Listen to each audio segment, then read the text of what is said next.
Espinosa y vamos a hablar netamente de esta patología pulmonar. Primero quiero saber, ¿alguien de ustedes es asmático? Ninguno. ¿Alguien ha visto cómo se usan los inhaladores? ¿Han visto de repente en casa? ¿Tiene algún familiar, un hermano que use inhaladores? Sí, entonces más o menos deben estar familiarizados, ¿no?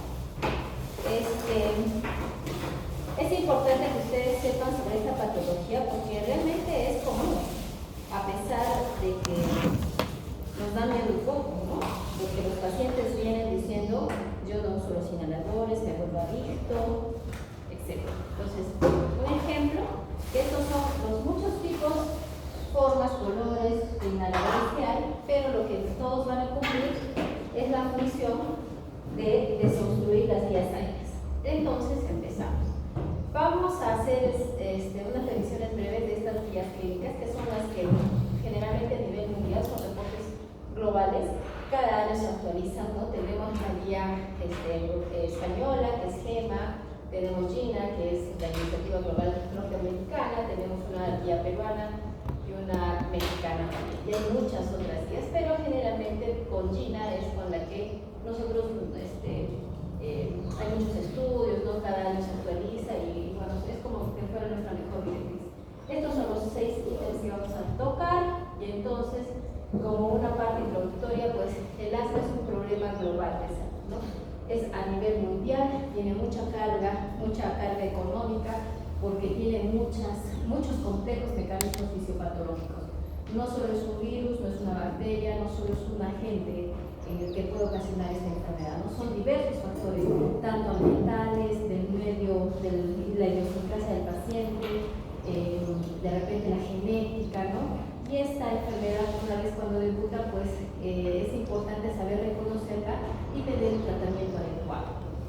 Ustedes saliendo de la clase, lo que yo necesito que sepan es cuál es el tratamiento que debe tener un paciente con asma, ¿no? Y evitar esos malas acciones que tienen los pacientes cuando les indicamos los inhaladores, ¿no? Entonces, cuando un paciente se diagnostica de asma, de repente no tiene un buen acceso a un servicio de salud de calidad, no sabe controlar su enfermedad o de repente tiene alguna otra comorbilidad, ¿no? Es diabético, es obeso, quizás es un niño menor de 5 años o es un adulto mayor que no tiene de repente un apoyo familiar, ¿no? Y el paciente cuando hace crisis de asma, pues difícil que tenga ese acceso, ese apoyo familiar, entonces el paciente va de crisis en crisis, la vía aérea se remodela y la respuesta, el tratamiento no va a ser el más adecuado y el paciente va a entrar siempre en insuficiencia respiratoria porque no sabe muy bien el manejo, ¿no? Eso también es importante, la adherencia al tratamiento, y es por eso que yo les he traído los inhaladores para que ustedes sepan reconocer, ¿no? La prevalencia va a variar según el tipo de población a la que se le ha aplicado los estudios, va a variar según la zona en donde nos encontremos, ¿no? Aquí tenemos, por ejemplo, algunas prevalencias que van desde un 2,5 hasta un 13,4, depende del lugar, ¿no? Acá, por ejemplo, tenemos en México que va, pero no se nota la diapositiva, se ha movido, que es un 32%, ¿no? Y eso va a variar. Entonces, no hay una prevalencia mundial, porque mucho depende de la área donde estamos, donde se ha hecho el estudio y el tipo de población. Muy bien, vamos a la definición. Entonces, esto es importante. El asma es una enfermedad inflamatoria de la vía aérea, inflamatoria crónica, ¿sí? Es una enfermedad inflamatoria crónica de la vía aérea, donde va a ocurrir 3 cosas: hiperactividad bronquial, que va a condicionar un broncoespasmo, y esto condiciona una obstrucción de las vías aéreas. Entonces, se cuenta el puntero, ¿no? Sí. Entonces, acá tenemos una vía respiratoria normal, ¿sí? Tenemos el bronquio, tenemos la mucosa, tenemos la submucosa, tenemos el músculo liso, etc. Entonces, esto es lo normal. ¿Qué pasa en asma? Hay una inflamación crónica de la vía aérea y va a condicionar un broncoespasmo. Entonces, lo que era así, el espasmo va a ser así. Y esto que disminuye el diámetro, lo que va a producir es un silbido. Entonces, uno de los síntomas que el paciente va a tener signos son las sibilancias. ¿Sí? Entonces, esta vía aérea es estrecha, está inflamada y el paciente no puede respirar. Y lo más común es que no puede eliminar el aire, ¿no? Hay un aumento de la luminosidad y hay un engrosamiento de las vías respiratorias. Entonces, así de fácil es el concepto, ¿no? Muchos dicen que es un síndrome porque incluye bastantes fenotipos, lo vamos a ver también más adelante, que van a compartir manifestaciones clínicas similares, pero probablemente de etiologías diferentes, ¿sí? Entonces, como toda enfermedad crónica, así como la diabetes, la presión arterial, lo que queremos es mantener el control, alcanzar el control, ¿no? Porque no hay una cura. El paciente tiene que controlarse, como no hay cura para la diabetes, pero hay un control, un mantenimiento en donde el paciente puede hacer su vida normal y estar como cualquier otra persona que no tiene diabetes o hipertensión, ¿sí? Y lo que necesitamos es mantener el control, alcanzar el control, prevenir las exacerbaciones, ¿sí? El riesgo futuro, porque ello puede poner en riesgo la vida del paciente. Muy etiopatogénico. Entonces, como estábamos hablando, existen factores genéticos que ya están acá bien conocidos en estos tipos de cromosomas, brazos cortos, brazos largos, y también tenemos factores ambientales. Entonces, para que un paciente desarrolle asma, tiene que tener la predisposición genética que la heredamos y tiene que tener los factores ambientales que pueden estar circulando y el paciente hace asma, ¿no? Entonces, los factores ambientales tenemos varios, ¿sí? Aquí son de los más principales: el polen, el ejercicio intenso, los ácaros, ¿sí? Algunos químicos fuertes, el frío, que es uno de los principales alergenos para el asma, los hongos, esporas, el polvo, el smog, ¿sí? olores muy fuertes, la polución ambiental, a veces está relacionado con el estrés, con la ira, ¿no? Y bueno, los ácaros de los animales, ¿no? Entonces, estos condicionantes o triggers son los que van a hacer que el paciente con cierta atopía o cierta predisposición genética desarrolle asma, ¿ya? Muy bien. Entonces, es un fenotipo asmático. Aquí en esta tabla tenemos todos los tipos de desencadenantes, tanto de exacerbaciones y agudizaciones de asma. Son muchísimos. Desde alimentos, desde polvos orgánicos, inorgánicos, y tenemos que conocerlos, porque esto puede llevar a una situación grave del paciente, ¿no?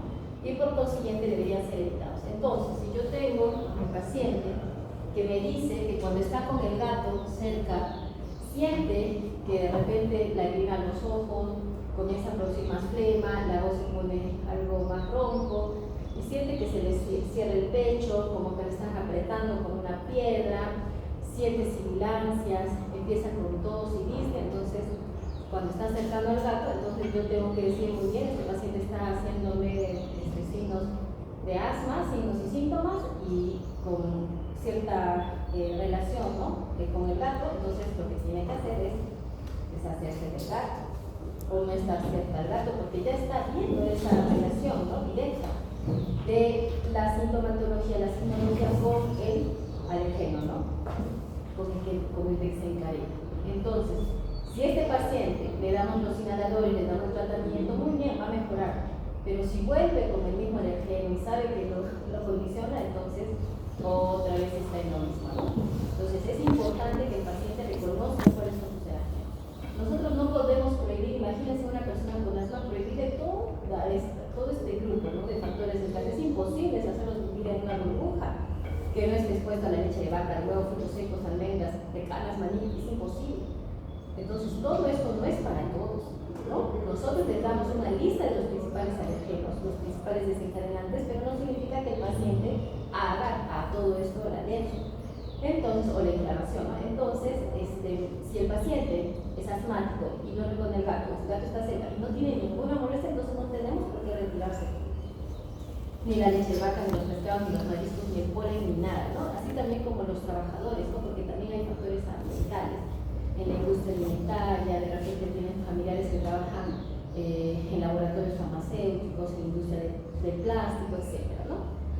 Entonces, todo esto tiene que ver con cómo es que el paciente se desarrolla en el medio ambiente. Y es muy importante el paciente con asma preguntarle dónde trabaja, qué hace, qué cosa tiene en la casa. De repente tiene almohadas de plumas de ganso, o esos edredones con plumas, o esas casacas con plumas, ¿no? Y ellos tienen una causa-efecto, hay un mecanismo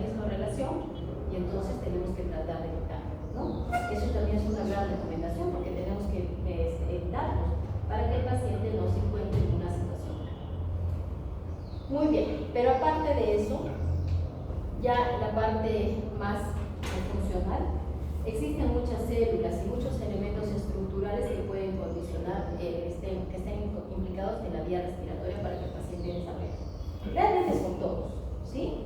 Por ejemplo, ¿qué es lo que pasa en el epitelio bronquial, ¿no? Se daña, hay tanta inflamación que las células ciliadas, ¿cuál es el epitelio del aparato respiratorio? Siempre les pregunto eso, ¿cuál es?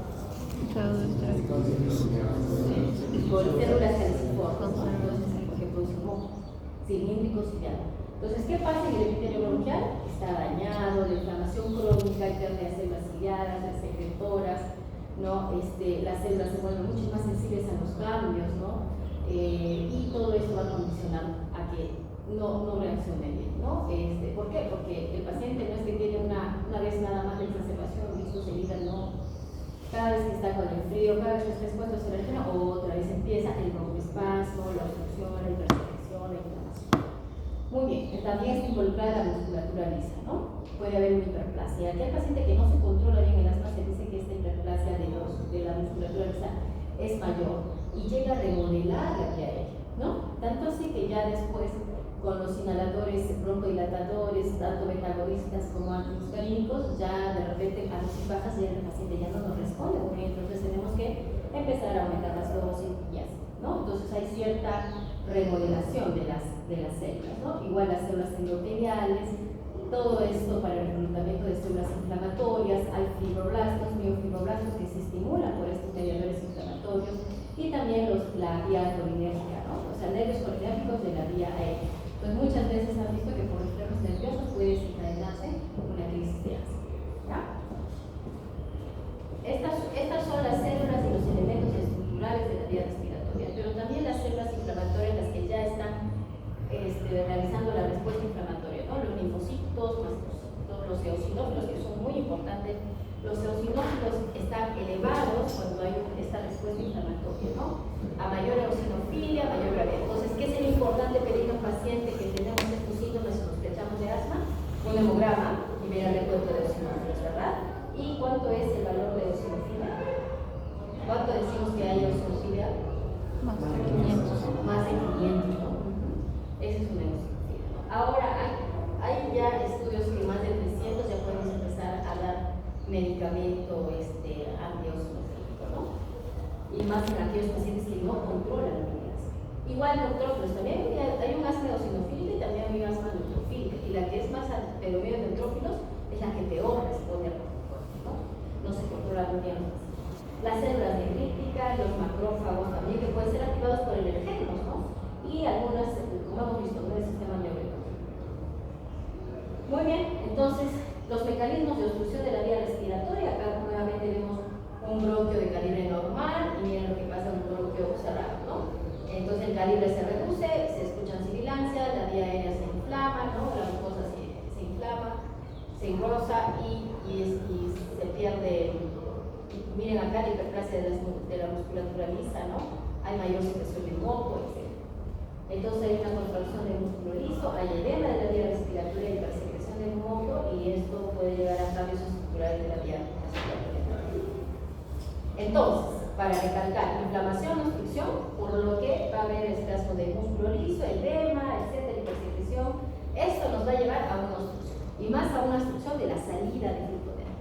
Entonces, las dos enfermedades obstructivas que estamos viendo, una es asma y la otra la vamos a ver es que es EPO. EPO es enfermedad pulmonar obstructiva crónica, ¿no? Eso es EPO. También esa es una enfermedad obstructiva, pero la diferencia es que en el asma es reversible. ¿Sí? O sea, nosotros damos inhaladores y en el asma se revierte. O sea, el paciente respira mejor porque probablemente la broncoconstricción mejora. Sin embargo, el EPO es crónico.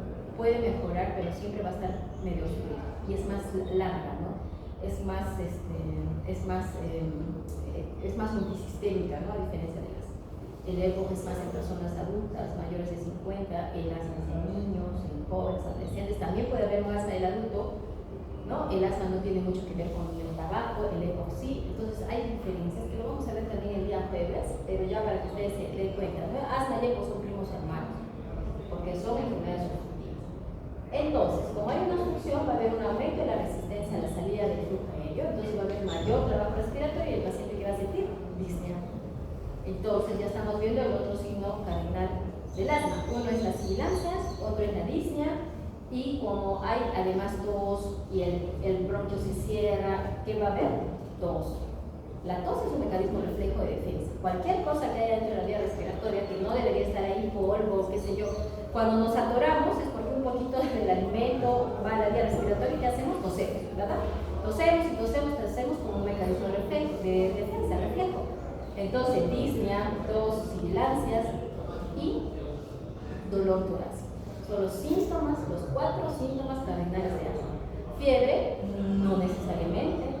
De repente, si tuvo un proceso viral y después se quedó con una hiperreactividad bronquial, pues sí tuvo fiebre, pero eso fue más antes, pero no hay fiebre, ¿ya? No hay del asma. Muy bien, entonces esto condiciona que estén disminuidos los signos expiratorios, o sea, el volumen expiratorio forzado en el primer segundo va a estar disminuido porque hay una obstrucción y un atrapamiento de aire, ¿no? Y esto condiciona a que después el paciente ya no pueda tomar tampoco, ¿no? Aire, ¿no? O sea, el flujo inspiratorio también estaría disminuido. Y recuerden este concepto, ¿no? Atrapamiento de aire, porque si esto es crónico, como con mucho atrapamiento de aire y es crónico, entonces ¿cómo estaría el tórax en un paciente con EPOC? Donde hay atrapamiento de aire crónico, que no mejora. Cambia, ¿no? Entumido. Claro, ahí estaría el tórax entumido, que lo vamos a ver cuando hagamos EPOC. Diagnóstico. Muy bien, entonces el diagnóstico es, lo primero, la historia clínica. Si ya saben ustedes que tiene que ver mucho el antecedente, la atopía, de repente los padres son asmáticos y el pequeño o el adolescente, ¿no? Nosotros no vemos niños, vemos adultos, es asmático, entonces ya hay esa relación. Quizás tiene rinitis alérgica. Al final es una alergia, ¿sí? La alergia en la vía respiratoria superior se llama rinitis alérgica. La alergia en la vía respiratoria inferior se llama asma. La alergia de inflamación, obviamente.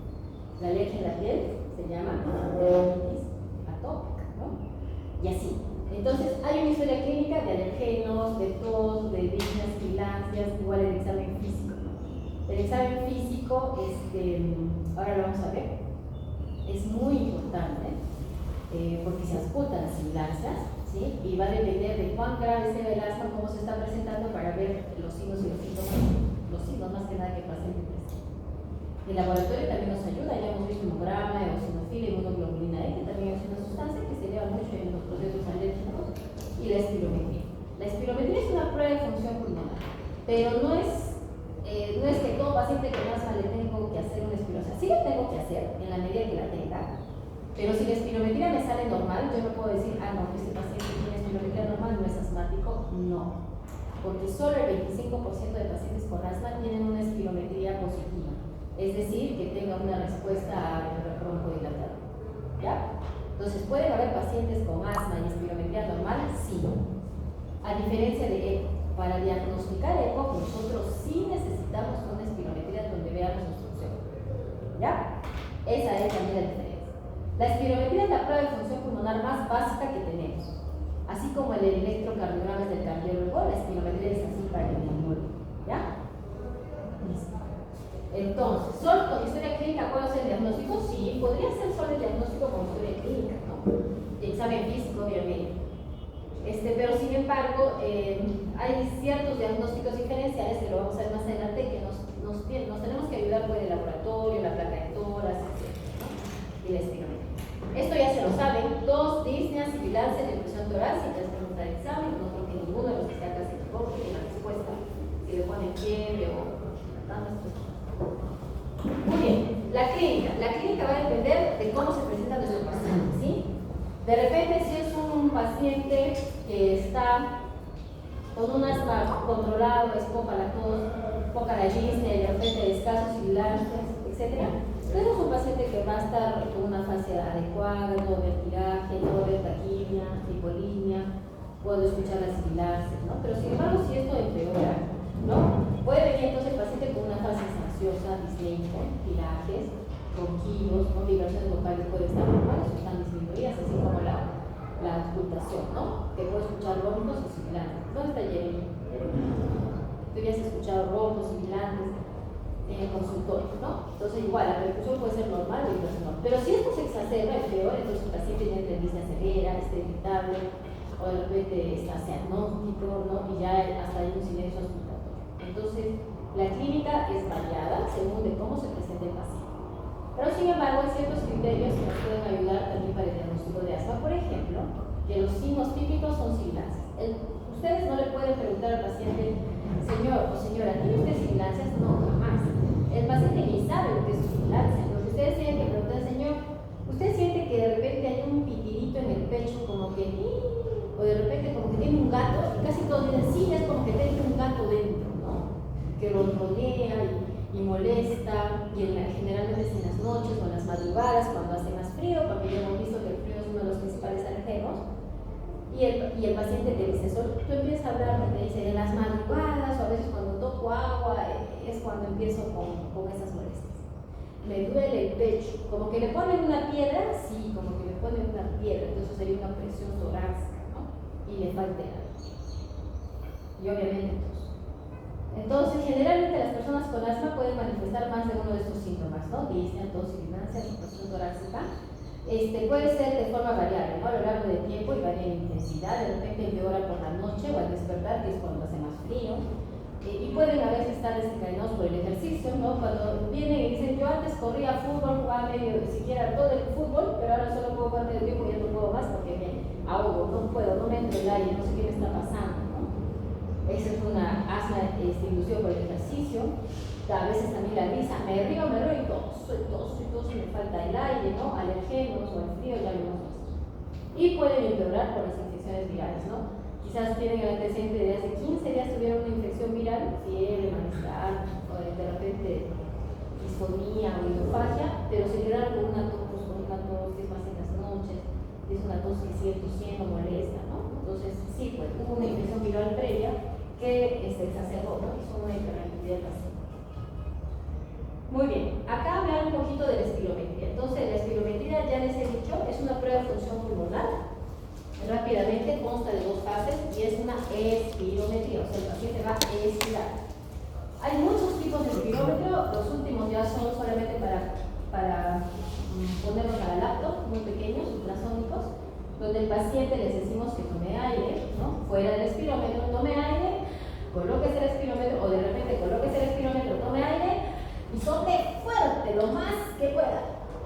Entonces, lo que nosotros vamos a medir es el flujo expiratorio en el primer segundo y la capacidad vital forzada. Es decir, cuánto de aire sopla, si quieren 6 segundos, y cuánto de aire sopla en el primer segundo. Entonces, estas son nuestras dos gráficas. Lo que se grafica en el volumen tiempo, que vendría a ser el B1, que es normal, miren cómo es un asma pre-bronjodilatador y un post-bronjodilatador. Entonces, este es en el asma. Estaría obstruido, ¿no? No bota el aire en el primer segundo, lo que debe botar está bajo, ¿sí? Tanto en el tiempo, en el primer segundo, el volumen está bajo. Y la otra curva que viene a ser flujo, volumen, donde bota el aire y después sopla, esto es lo normal, y el paciente con asma, ¿no? Se hace como una convalida. Sopla, y después tome aire, esta es la curva inspiratoria. Entonces, ¿qué es lo que nos importa a nosotros en esta espirometría? Cuánto de aire bota en el primer segundo, cuánto es su capacidad vital en 6 segundos y cuánto bota en 6. Y lo otro es el cociente. ¿Sí? El cociente de B1 sobre capacidad vital forzada. Porque según ese cociente, nosotros vamos a ver si el paciente está obstruido o no. Muy bien. Entonces, en la espirometría nosotros podemos tener dos tipos de patrones, ¿no? Generalmente. El patrón obstructivo, que lo tenemos aquí a mano izquierda, y el patrón restrictivo, ¿no? Entonces, si el patrón restrictivo, por si acaso, para ir adelantado, es un patrón de las enfermedades pulmonares intersticiales difusas, es decir, de EPID. ¿Sí? Restrictivo, EPID, obstructivo, bueno, el combiasmo. Entonces, el obstructivo, esta relación está menos de 0,5. ¿Sí? Si yo le hago, después de hacer la primera fase de espirometría con que sople solo, y luego la segunda fase es que le hago disparos de inhalador, de bronjodilatador, entonces esta obstrucción tiene que revertirse. Idealmente en un más de 12% y 200 mililitros en el B1, entonces si esto es positivo, es fácil, tengo mi diagnóstico de asma. Pero como les dije, del 25 al 27% solamente las espirometrías son positivas para esto. Entonces puede ser que el paciente no tenga esta reversibilidad de 12% de 200 mililitros después del broncohilatador en el B1. Entonces no significa que no me dice no es asmático, es otra cosa lo que el paciente tiene, no debo pensar así. Para eso, como hay una prueba broncodilatadora negativa, entonces puedo hacer una prueba de óxido nítrico, ¿sí? Fracción de espiral de óxido nítrico, que no viene al tema, porque ya es de especialidad, pero tiene que darse cuenta de que si esto es negativo, yo puedo hacer otras pruebas para poder llegar al diagnóstico, ¿ya? O sea, necesito una prueba de función pulmonar. O también de repente lo que le puedo hacer es una espirometría después de un ejercicio intenso. Hay muchas, no es una prueba de metaprolina que hace que se cierre el bronquio, etc. Hay muchas otras pruebas, ¿no? Broncoconstricción, óxido nítrico, etc. Entonces lo más fácil para mí es que el cociente sea menos de 7 de obstrucción, le hago la prueba broncohilatador y me sale una reversibilidad, entonces me confirma el diagnóstico, ¿ya? Eso es lo que necesito que aprendan. Lo demás ya es más para especialidad, pero tienen que saber que hay otras pruebas de función pulmonar que podemos seguir haciendo bien el paciente, ¿no? Bien. ¿Por qué estas pruebas, no? Si ustedes me dirían, doctora, pero usted ha dicho que podemos hacer diagnóstico con la clínica. Sí, es cierto, podemos hacer el diagnóstico con la clínica. Ustedes cuando estén en el CERU, ya están en quinto, ¿no? Sexto, internado, CERU, les falta 2 años. Entonces, ustedes en atención primaria van a ver muchas enfermedades, tanto respiratorias, irasciadas, es lo que más van a ver, irasciadas, ¿ya? Entonces, ustedes también tienen que saber que no todo lo que sirve es asma. Entonces, miren todos los diagnósticos diferenciales que hay, ¿sí? Dentro de los diagnósticos diferenciales de bronquitis crónica, que es tos o tos con más de 3 semanas, ¿sí? Todo paciente que te venga tosiendo más de 3 semanas, entonces tienes que pensar solo 3 enfermedades. Piensa en 3 enfermedades y con eso vas a tener casi el 70% de tus diagnósticos. Una es asma, otro es el reflujo gastroesofágico y el otro es el síndrome de descarga postnasal. Estas 3 enfermedades te van a dar, son las más comunes que te dan bronquitis crónica, o sea que tu paciente tose por más de 3 semanas, ¿ya? Si tú piensas en asma, muy bien, le escuchas, le haces la historia, si puedes hacer una espirometría, un hemograma, etc. Pero si no tienes todavía el diagnóstico, o de repente te animaste a darle tratamiento con broncodilatadores porque tienes el proceso y no mejoró tu paciente, entonces tienes que pensar en reflujo gastroesofágico, que no tiene nada que ver con patología pulmonar, pero tose el paciente. ¿Por qué? Porque en el tercio inferior del esófago, Jeremy, sí, ya te dije, no tenemos receptores para la tos y el paciente con un poquito de reflujo tose, entonces sin tener nada que ver con. Y lo otro es la descarga postnasal, ¿no? Que el paciente puede ser, no sé, tiene sinusitis crónica y el moco está aquí por atrás, se lo pasa. Y en la orofaringe tenemos la mayor cantidad de receptores para la tos y el paciente tose, entonces sin ser un problema netamente pulmonar, ¿ya? Entonces tienes que tener siempre claro en cuenta estas 3 enfermedades para bronquitis crónica. Si descartas esas, tienes que ponerte a buscar todas las demás, tanto de causa pulmonar como de causa extrapulmonar. ¿Listo? Muy bien. Entonces vean todos estos diagnósticos diferenciales. Muy bien. Clasificación. La clasificación. Hay varios tipos de clasificaciones. ¿Se acuerdan cuando les puse las diferentes guías que tenemos? Americana, europea, española, latinoamericana, mexicana, etcétera, y hay muchas más. Pueden clasificar, ¿no? Entonces, la clasificación de asma, los fenotipos asmáticos pueden ser según la clínica o la fisiología, según si están relacionados con el desencadenante o de repente el patrón inflamatorio. Si fuera clínica o fisiología, tenemos asma grave, que sea refractada al tratamiento, de inicio precoz cuando es en menores de 12 años, de inicio tardío cuando es ya en los adultos, generalmente las mujeres. Asma y obesidad también mucho que ver, ¿no? Si es relacionado al desencadenante, puede ser un asma alérgica, asma inducida por AINES, ¿no? Eso también es importante. Los pacientes que tienen asma, hay que evitar los AINES, ¿ya? O sea, uno no sabe, ¿no? Pero cuando un paciente viene con asma, siempre tratemos de evitar los AINES, ¿no? Los AINES, diclofenac, ibuprofeno, naproxeno, ¿sí? Porque eso puede desencadenar su crisis de asma. También hay un asma inducida por la menstruación, hay un asma inducida por el ejercicio, y si vemos las células inflamatorias que predominan, puede ser asma eosinofílica, neutrofílica o de repente pausoviral-neutrófica, ¿no? Eso va a depender de según las células que estén predominando. otro tipo de clasificación es según los síntomas que el paciente presenta, ¿no? Tanto síntomas diurnos, o sea, durante el día, síntomas nocturnos durante la noche, si usa medicación de alivio, si le limita la actividad diaria, si de repente llegamos a tener una espirometría o una flujometría y el número de exacerbaciones. Estos ítems nosotros le preguntamos a nuestro paciente, hasta ahora ya hay hasta cuestionarios que son o sea, que el mismo paciente se lo aplica en la consulta, y vamos a poder clasificar al asma en intermitente, persistente, y si es persistente, leve, moderada y severa, o grave, ¿ya? Y eso va a depender de cómo se están presentando estos síntomas. Por ejemplo, si es un síntoma nocturno, menos de 2 veces al mes será un intermitente.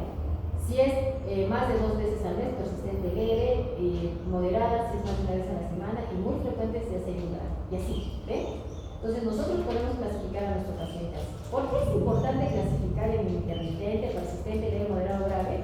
Porque después el tratamiento va a ser por escalones, ¿ya? Según las jerarquías que tenemos.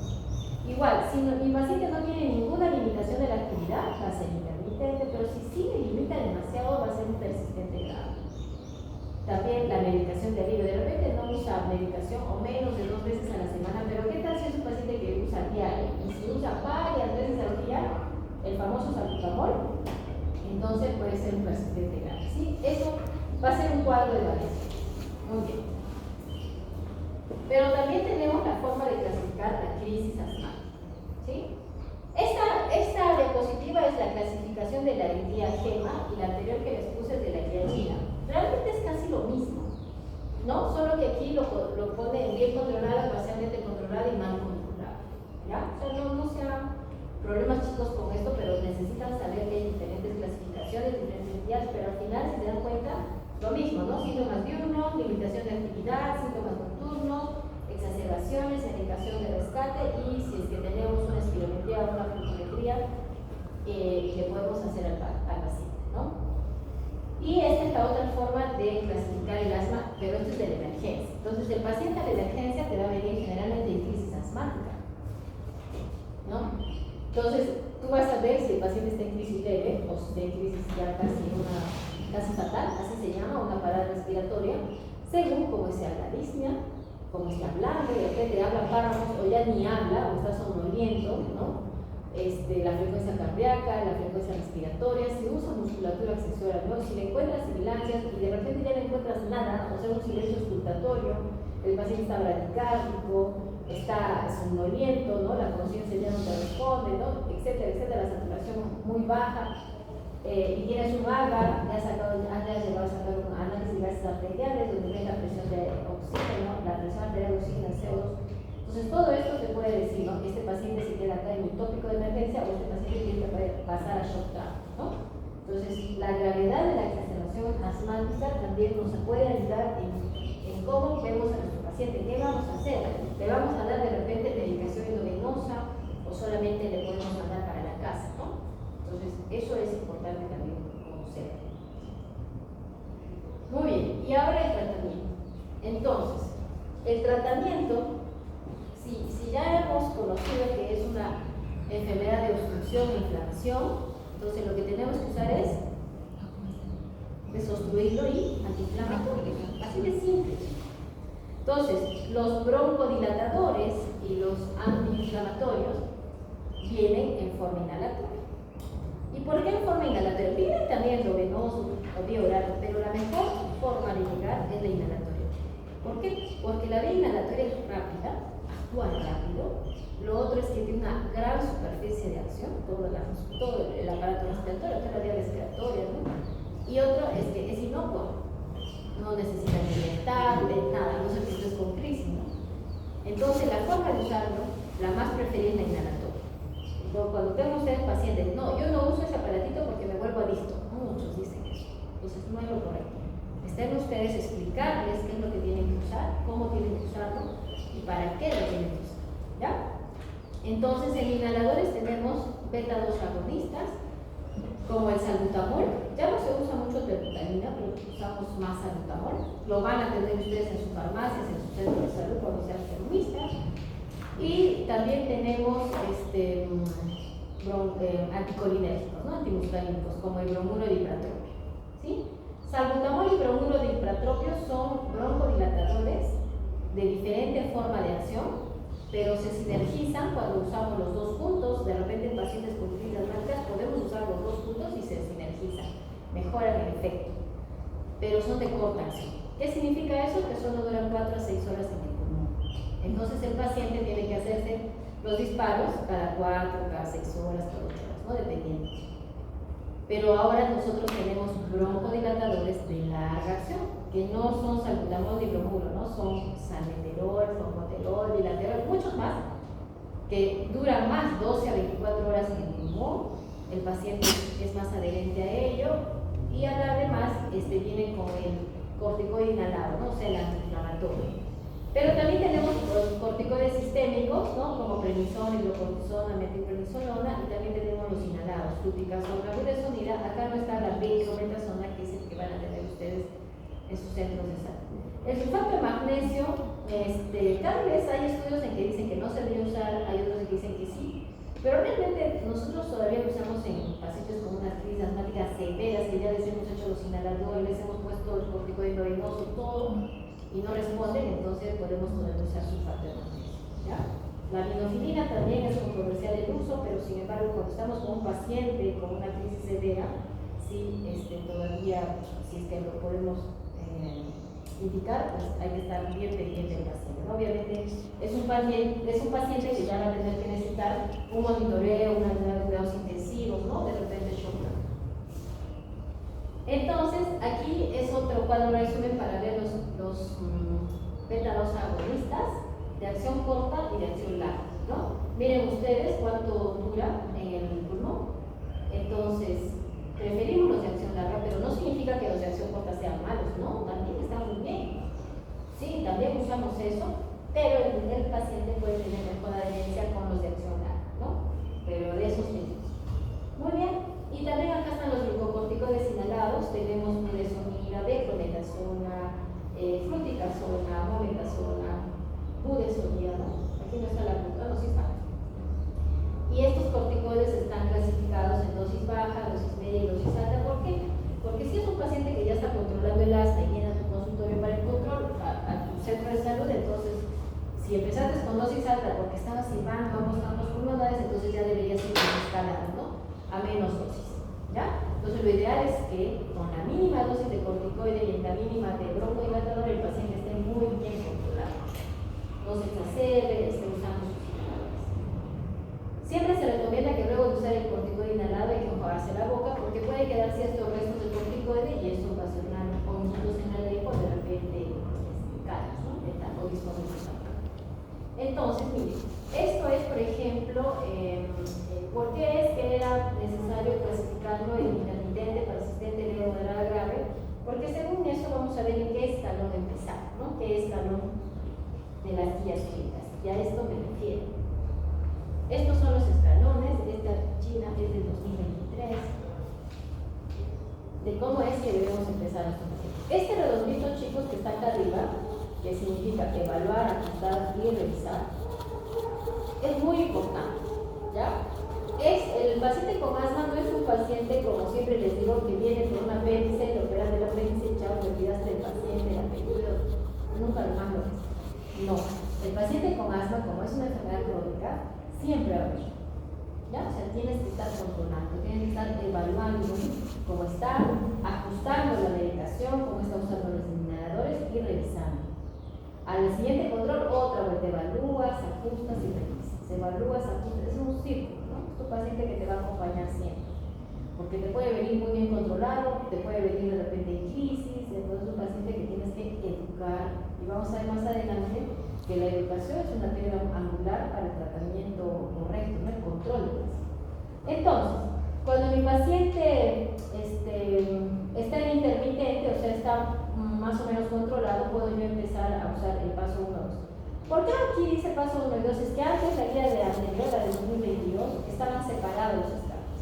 Entonces, como todas las gradas que hay, entonces el paso 1 es como la base, ¿no? Yo empiezo con mi paciente, de repente es intermitente, puedo empezar el primer escalón donde solo uso corticoides inhalados y un broncohilatador, pero de dosis baja, y el paciente está muy bien. Pero si el paciente no me controla con eso, puedo usar ya de rescate, ¿no? Inhalación de rescate también. Y si no me controla eso, puedo ya empezar a subir la dosis, ¿no? A dosis intermedias o de repente a dosis altas. Por ejemplo, en el paso 5, es lo que les decía, ¿no? Que se puede agregar el antimuscarínico. Es decir, aquí empezó con formoterol o de repente con salbutamol, porque no solo es formoterol. Y no me mejoró el paciente. Empecé a usar corticoide inhalado, sí, también, no me mejoró. Y entonces después le agrego otro broncodilatador como el bromodilatador. Y a eso me refería, que los dos se sinergizan y producen mejor broncodilatación. Y entonces el paciente puede responder a ese tratamiento. Sin embargo, cuando el paciente, a pesar de eso, no me mejora, puedo empezar a usar ya otras dosis, ¿no? Otros medicamentos biológicos, anti-interleucina, antileucotrienos, anti-inmunoglobulina E, etc., ¿no? Esto es en relación a la medicación. Entonces, si mi paciente me viene con un asma leve, no le voy a dar bromuro, salbutamol, corticoide venoso, o sea, altas dosis, no, ¿sí? Tengo que empezar de paso en paso. Y obviamente, si me viene en crisis, empecé en el paso 5, después puedo desescalar. ¿Bien? Entonces, ¿cómo voy a lograr eso? Solamente con este redondito. Cuando yo evalúo a mi paciente, ajusto el tratamiento y reviso cómo está respondiendo, ¿no? En cada consulta tengo que hacer eso. ¿Ya? Muy bien. Y acá, la siguiente diapositiva es ya para ver cuáles son los objetivos del tratamiento, ¿no? Uno es que el paciente controle los síntomas, tanto diurnos, o sea, durante el día, y nocturnos. Lo otro es que el paciente sepa que con eso va a reducir el riesgo de exacerbaciones, porque si no, tu paciente en crisis va a venir de 3 de la mañana a tocarte la puerta de tu habitación cuando sea cero. Si de repente te quedas a vivir en la costa de tu centro de salud y tienes que hacerte en crisis. Y eso es algo que tú no quieres, ¿no? Entonces, a tu paciente tienes que educar y tienes que instruirlo. ¿Qué vas a hacer cuando de repente sientes más molestias? ¿Por qué sentirías más molestias? No sé, de repente se fue una fiesta, hubo tabaco, hubo frío y empezó otra vuelta, entonces ustedes tienen que educar a su paciente. Y aquí, la educación del paciente es lo primordial. Tienen que enseñarle qué es el asma. Se cierra y se inflama. Si él solo usa salbutamol y no usa el corticoide inhalado, nunca va a controlar el asma, ¿no? Porque no es, así no funciona. Lo otro es que tú le puedes dar a tu paciente su salbutamol y su metronidazol, y el mismo paciente cuando regresa te dice, he dejado de usar y te dice generalmente la metronidazol. ¿Por qué? Y él te va a decir, es que cuando yo me hago salbutamol, a los 3 minutos respiro mejor. Y así funciona. Pero cuando me hago este otro, o sea, estás viendo que es la metronidazol, no me pasa nada. No siento que mejore. Pero si así es, pues, ¿acaso la metronidazol es broncohilatador? No. Entonces ustedes tienen que explicarle a su paciente, es que es así. Cuando se hace la metronidazol, la budesonida, la fluticasona, no van a sentir que respiran mejor porque así no actúa. No es un broncohilatador. El broncohilatador es el salbutamol, el bromuro, el bilaterol, el formoterol, etc. ¿Ya? Y eso tienes que explicar a tu paciente porque tu paciente deja la metronidazol, ya no quiere usar puro salbutamol y así está muy mal. ¿Ya? Y por eso tiene, no puedo, no me hace nada, no quiero. Y no, porque al final quien le controla el asma no es el broncohilatador, es el robot. ¿Ya? Solo que esto actúa lento y el paciente no va a sentir que respira mejor porque así no funciona. Muy bien, entonces, educación al paciente, ¿sí? Para que el paciente no se exacerbe, para que el paciente no pierda la función pulmonar, para que no haya reestructuración de la arquitectura pulmonar, y otra para que no tenga efectos adversos, ¿no? También de la medicación. Entonces eso tienes que evaluar. Educar, tienes que determinar, monitorear la severidad, qué tan severo está tu paciente, qué tanto caso te hace tu paciente, que evite la exposición a los factores de riesgo, ¿no? Si es un paciente que de repente fuma, ahora tendrá asma, más adelante tendrá EPOC, no lo sé, pero tienes que decirle que el tabaco es uno de los principales alergenos que hay. O de repente es un adolescente y los padres fuman, ¿no? No el adolescente, sino los padres, entonces por el bien de su hijo tienen que dejar de fumar, que tienen que establecer un plan de medicación de manejo crónico, ¿no? Y también un plan de manejo de exacerbaciones. Explicarle al paciente, ¿no? Cuando te sientas mal, por N causas, tienes que hacerte más seguido los disparos y tienes que usar de repente estímulos, ¿no? O te tomas esta tabletita que podría ser un corticoide con vía oral. Eso tienen que educar a sus pacientes. Y otro es que tienen que proveer los cuidados de seguimiento regular. O sea, no es que le digas a tu paciente, ya regresas en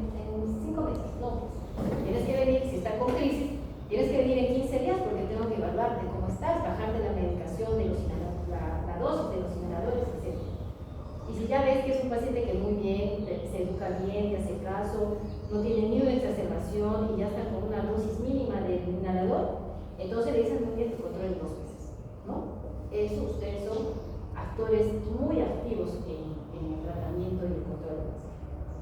Entonces, este redondito es lo más importante, tanto del tratamiento y del control.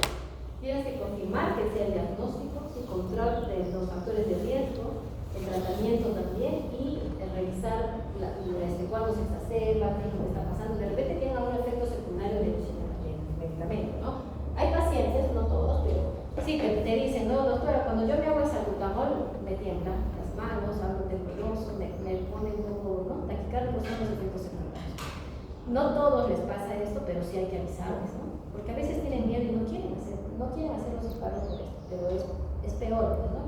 Que su función respiratoria esté disminuida y por ese efecto secundario, ¿no? Entonces, por ejemplo, bromuro y platropio, que es un antimuscarínico, tiene menos efectos adversos en relación a taquicardia, temblor, nerviosismo que el salbutamol, ¿no? Lo del enjuague de la boca de los corticoides, ¿no? La disfonía, las caries, los honguitos en la lengua, hay que estar mirando si no tiene la lengüita honguitos, porque a veces te dicen, no siento lo mismo los medicamentos, mejor dicho, las comidas, cuando empecé a hacer los inhaladores. Le revisas la boca y está con hongos, ¿no? Placas blanquecitas. Entonces, para eso hay que dar el tratamiento, ¿no? Muy bien. Los inhaladores, chicos, hay de diferentes colores, formas, presentaciones.